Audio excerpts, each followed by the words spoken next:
Pabor naman ang ilang meat vendors sa pagpapatupad ng maigpit na patakaran sa pagkatay o mas maigpit na patakaran sa pagkatay ng mga baboy sa mga barangay ng Caguain City bilang bahagi ng mga hakbang upang mapigilan ang pagpasok at pagkalat ng African Swine Fever o ASF sa lungsod sa panayam ng Bombo Radio Caguain kay Ginoong Jimmy Marcelo. Isang meat vendor, sinabi nitong makatutulong ang naturang direktiba hindi lamang sa pagpapanatili ng maayos na proseso ng pagkatay ng mga baboy kundi maging sa kanilang hanap buhay bilang nagbebenta ng karne. Ayon kay Merkado, nagiging Marcelo, mas nagiging mura umano ang bentahan ng karne kapag ang mga baboy ay kinakatay sa labas ng itinakdang slaughter facility. Nakikita naman niya bilang magandang hakbang ang maigpit na pagpapatupad ng mga patakaran upang masiguro na dumaraan sa tamang proseso ang mga baboy na nakalaan para sa pagkakatay. Para kay Marcelo, mas magiging maayos ang sistema kung susunod ang mga nag-aalaga at nagbebenta ng baboy sa itinakdang proseso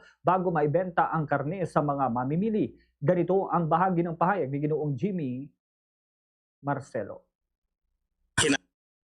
Kate na sa labas, siguro na lang benta. So, yun ang pinakamagandang nakon ni Mayor na bawal magkatay ng baboy sa baryo. Pwede silang magkatay, ipupunta na lang sa slaughter para makita kung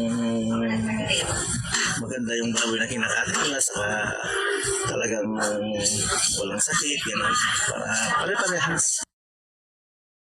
Sa ilalim nga ng Executive Order No. 69, Series of 2026, pansamantalang ipinagbabawal ang backyard slaughtering ng mga baboy para sa personal o commercial na layunin sa loob ng Caguain City. Ang mga baboy na nakalaan para sa pagkakatay ay kinakailangang iproseso sa City Abattoir at kasama rin sa kautusan naman ang pansamantalang pagbabawal sa pagbebenta ng pork at pork products sa pamamagitan ng pauraga at mobile vendors sa loob ng territorial jurisdiction ng Caguain City.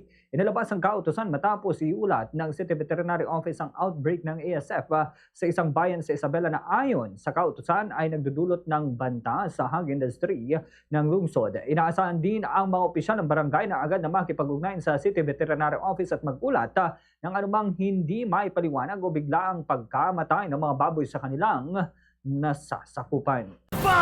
Sa Radyo Bombo!